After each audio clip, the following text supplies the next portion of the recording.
Hello. Today on Learn with Little House, we're going to talk about not as pleasant of a topic as we typically do. I spent some time this week writing and thinking a little bit about how to talk to children about death and dying. If you missed that, I wrote a whole blog post on this.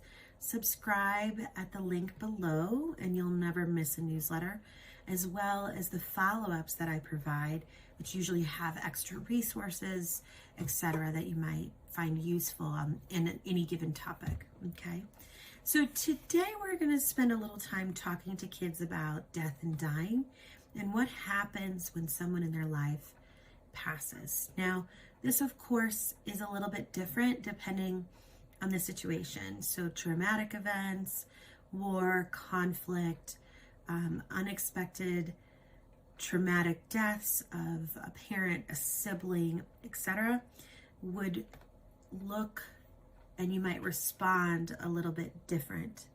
This is really kind of a very general way to approach the topic. I find that it's most suited for relatives who have passed away, perhaps from natural causes, old age, etc. When there's an added element to it, you may have to add in a little bit more, seek professional support or help, which of course is always helpful. But if you're looking for kind of, we've had a loss in the family and we don't really know how to talk to our young child about it, this video is for you. So one of the things that I find really helpful is to be really clear with kids. Lots of times when talking about death and dying, we use metaphors, analogies, or phrases that we understand as adults mean someone has died, but children do not. So we say things like they passed away, they're no longer with us, Nana is sleeping, right? All of these are not super helpful for kids. We think, and parents think, that they're softening the blow, so to speak, but it actually is just really confusing for kids and they don't really know how to make sense of that, or they make sense of it in the only way they know how, which is like, maybe they've heard you talk about passing someone on the highway. So then they're like, what does that mean? Like, what do you mean pass? Like we're walking past them, or do you mean died? And so you need to be somewhat literal and very clear about what you mean. So-and-so died. Dying means that their body stopped working, right? Very clear. Or this person got sick. This is the illness. It's not something you can catch, or it is something you can catch. And this is how it affected them, and now their body is not working. You want to give as much information as you think they can handle developmentally, right? It's helpful to assume that your child knows more than you think, because they usually do.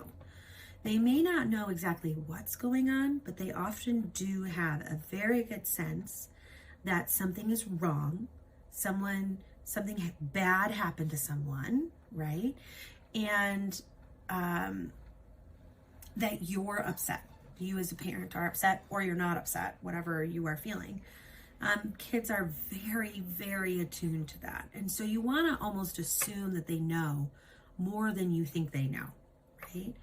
And you also want to make sure the information you're giving is age appropriate.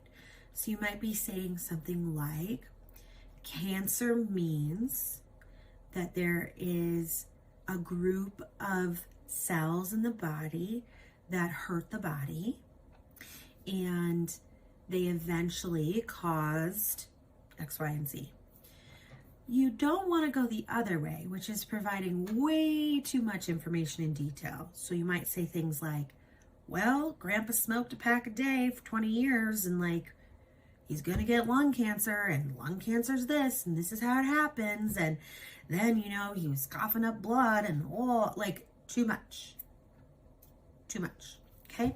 So kind of finding that sweet spot of enough information that they understand what's going on. They are not filling in the gaps as children do, but not too much that you're giving them information that's scary or way too detailed or that frightens them in a way that they can't make sense of. Okay? Then what's really important is that you take a second and you stop and you pause and you ask about questions. You say, what are you wondering about? What questions do you have?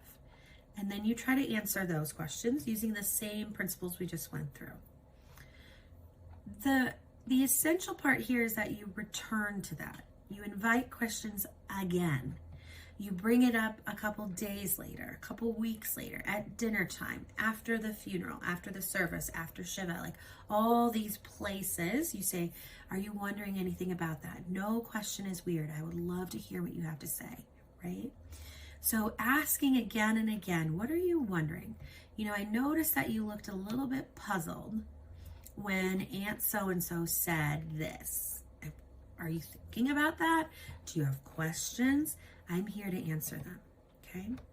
The final thing about children in grief is that you want to be prepared for pretty much any and all reactions. Some kids, they're just like adults and they want to avoid it. Some kids are like adults and want to talk about it endlessly. Some kids need to laugh and be distracted. Some kids are mad, right? Just like most of the principles we talk about here, all feelings are okay, all behaviors are not. So your feelings are valid. You're here for them. You're here to listen, to hold, to contain, literally and figuratively.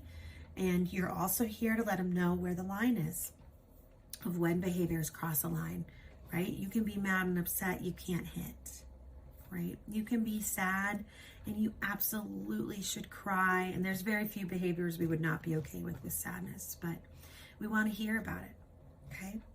I hope you found this helpful. If you do, and if you're in this place of hurting and grief, I am so sorry to hear that, and I hope that healing and peace is not far away from you.